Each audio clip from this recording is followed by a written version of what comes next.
안녕하세요. 교대로 진학하고 싶어 하는 학생입니다. 하지만 주변에서 교대에 가려면 내신이 1.5 이내여야만 갈 수 있다고 해서요. 이 등급 정도 내신인데 교대에 갈 수 없는 걸까요? 네, 학생의 고민을 들어봤는데요. 먼저 학생 상황을 분석해서 이 학생이 교대에 갈 수 있을지 없을지를 한번 이야기 나눠보겠습니다. 지금 학생의 내신 평균 등급은 2.06 등급, 2점대 초반이에요. 사실 우수한 학생이지만 워낙 교대의 합격선이 높다라고 알려져 있어서 1.5 등급 이내가 아니면 사실 교대는 힘들어. 전과목 내신 다 들어가야 돼. 이렇게 얘기를 하잖아요. 그래서 지금 학생이 고민을 하고 있는데 수상 실적을 보면은 체육대회, 독서 논술대회, 효행상, 과학 발명 아이디어 대회, 교과 우수상, 모범상 등등 수상을 했었고 또 우수 동아리상이라든지 자서전 쓰기 대회, 포트폴리오 경진 대회, 학교 폭력 UCC 대회, 리더십 캠프 등 다양한 영역에서 골고루 수상한 실적을 가지고 있습니다. 임원 활동으로는 이제 이 학생이 교대를 목표로 하는 학생이다 보니까 교사 동아리라는 것을 이제 그 교사 동아리에서 임원 활동을 하게 되는데 동아리 기장으로 이제 활동을 하면서 어, 이 외에도 봉사 동아리나 번역 봉사 동아리를 같이 병행했었던 그런 활발한 활동을 했었던 학생으로 보여지고요. 봉사 동아리에서는 특히 네팔 어린이 돕기 활동이라든지 위안부 문제에 대한 탐구와 평화비 건립을 위한 모금 활동 등 적극적인 활동을 수행했었던 것으로 보여집니다. 학업 역량은 그래서 이제 봉사활동은 이런 식으로 뭐 지역 아동 교사랑 연관된 봉사활동의 내역을 보면은 지금 보여지는 게 지역 아동센터의 멘토링, 또 동화책 번역 봉사라든지 이런 부분들이 본인의 진로와 연관성이 있는 그런 봉사라고 교육 봉사였다라고 보여지고요. 아까도 말씀드렸지만 뭐 위안부 기부금 캠페인이라든지 헌혈 등등으로 해서 197시간 정도 비교적 많은 시간의 봉사를 했었던 것으로 보여집니다. 학업 역량을 살펴보면 총 44권의 독서 이력이 있는데 꾸준하고 성실하게 노력했었던 독서 활동을 했었던 학생임을 알 수 있습니다. 세특 기록도 굉장히 풍부한 편이었고요. 세특 내용에서 이제 본인이 진로로 잡고 있는 교사와의 연관성을 살펴보면 다양한 풀이 방법 등을 이용해서 각 교과별 학습 활동에 좀 활발하게 본인이 풀이한 것뿐만 아니라 친구들도 도와가면서 같이 공부했었다라는 내용들이 있고 또 이렇게 친구들과 더불어 학업적인 성장을 하려고 이끈 학생이라는 점에서 어찌 보면 티칭을 하는 그런 기본적인 자질이나 역량이 확인이 될 수 있었다라고 보여집니다.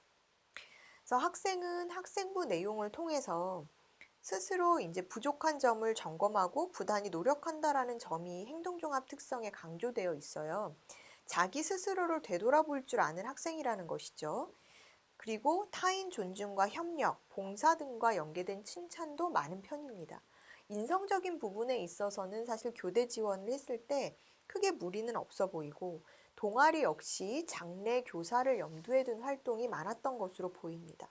또한 적극적으로 활발한 활동을 했었던 학생이라는 것을 우리는 알 수 있는데요. 이런 부분을 보면은 학종 지원을 했을 때 사실 불리한 점은 찾을 수가 없어요. 다만 학생이 우려하는 것은 정량적인 내신 등급인데요.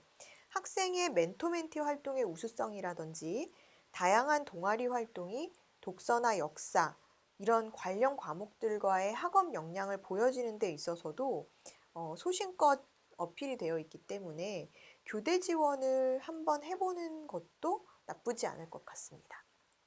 걱정만 하고 있을 것이 아니라 나의 이런 비교과적인 역량을 충분히 활용해서 교대 학종 지원을 해볼 수 있다라고 생각이 드는데요. 내신 1등급이 아니어도 학생부를 어떻게 준비하느냐에 따라서 교대 지원을 할 수 있습니다. 학생부 종합평가잖아요. 그렇기 때문에 당연히 할 수 있다라고 말씀을 드리는 거고, 물론 이제 어느 정도 이제 교대의 특성상 내신 성적이 아주 많이 뭐 중하위권의 학생이라고 하면 사실상 현실적으로는 지원이 어렵지만 지금 2등급 초중반 선까지는 그래도 한번 도전해 볼 수 있는 선이 되지 않을까 싶고 실제로 이 학생은 경인교대와 광주교대에 모두 합격하는 결과를 가져왔었던 학생이에요.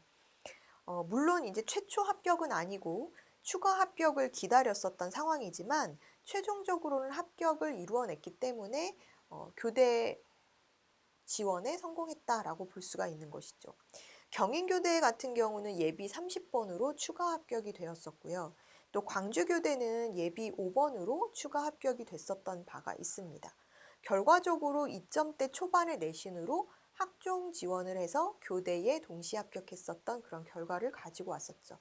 학생은 경인교대로 이제 진학을 했었는데요. 이 학생처럼 이제 1등급 후반이었던 또 교대에 동시 합격했었던 한 학생의 사례를 추가적으로 더 살펴보면은요. 내신이 1.92였었던 학생이에요. 1점대 후반이었죠. 1.92였었던 한 학생이 서울교대와 부산교대에 동시 합격을 하게 됩니다. 학급 회장과 수학 동아리 부장으로 활발하게 리더십 활동을 했었고 경제 경시대회를 비롯해서 25개의 수상 실적을 보유하고 있었던 학생입니다. 교육봉사로 132시간 정도 봉사 시간을 채웠었고요. 교과 전형으로는 사실 교대 지원을 할 수 없었죠. 1점대 후반이니까 교과 전형은 정말 1점대 초 1.5 안으로 들어와야 되는 상황이니까요. 그렇기 때문에 학생부 종합 전형으로 지원을 할 수밖에 없었던 상황. 서울교대와 부산교대로 상향 지원 전략을 선택했었고요. 부산교대 같은 경우에는 남녀 성비를 고려해서 모집을 하기 때문에 타 교대에 비해서 내가 좀 유리하지 않을까 하는 생각을 가지고 이 학생이 부산교대를 선택을 했었고 서울교대 같은 경우는 학생이 기회균형의 조건이 됐었어요. 그래서 기회균형의 조건이 되기 때문에 또 서울교대는 이런 기회균형 선발 인원이 타 대학에 비해서는 좀 많이 선발을 하는 편이죠. 15명 모집이라는 비교적 많은 선발의 수를 기회로 노려보고자 했었던 상황이었고 그래서 서울교대는 상향이지만 기회균형 전형으로 지원을 해보기로 한 것이죠. 학생부 자체가 이런 교사와 관련된 진로 방향성을 맞추고 있었기도 했었고요. 1단계 서류 통과가 됐었기 때문에 최종적으로는 면접에 집중해서 최종 합격할 수 있었습니다. 이 외에도 광주교대를 또 넣었었거든요. 이 학생은 그냥 교대로만 한 3-4개를 썼었는데 광주교대도 서류 합격을 한 학생이었지만 사실 이게 면접일이 교대는 같아요. 올해도 교대 면접일이 거의 대부분 같습니다. 그렇기 때문에 면접 응시를 하는 학교를 하나를 정할 수밖에 없었던 상황이고 학생은 서울교대로 면접 응시를 정해서 이제 면접을 봤고요. 수능 모의고사 성적이 이제 모의고사 수능 성적으로도 사실 학생이 어찌 보면은 그 지역 거점의 교대 쪽은 정시로도 지원해 볼 수 있는 선이 나왔었기 때문에 수시에서 보다 더 과감하게 도전을 할 수 있었던 것이죠. 그래서 나는 어쨌든 정시 성적으로도 갈 수 있으니 수시에서 상향 지원하는 선에 도전해 보겠다라고 해서 서울교대 면접에 응시했고 기회균형으로 최초 합격을 이룰 수 있었습니다. 그래서 부산교대는 예비 28번을 받아서 추가 합격을 했었고 서울교대는 최초 합격을 했었기 때문에 학생은 서울교대로 진학할 수 있었죠. 이렇게 여러분들이 이제 도전을 하는 데 있어서 내가 단순히 정량적인 내신으로 그렇다 하는데 라는 것만 듣고 무조건 되지 않을까 안 되지 않을까 뭐 이런 고민을 하기보다 그 고민할 시간에 지금 하나라도 더 노력해서 나에게 유리한 전략을 세울 수 있는 조건을 만들어 두시기를 바라겠습니다.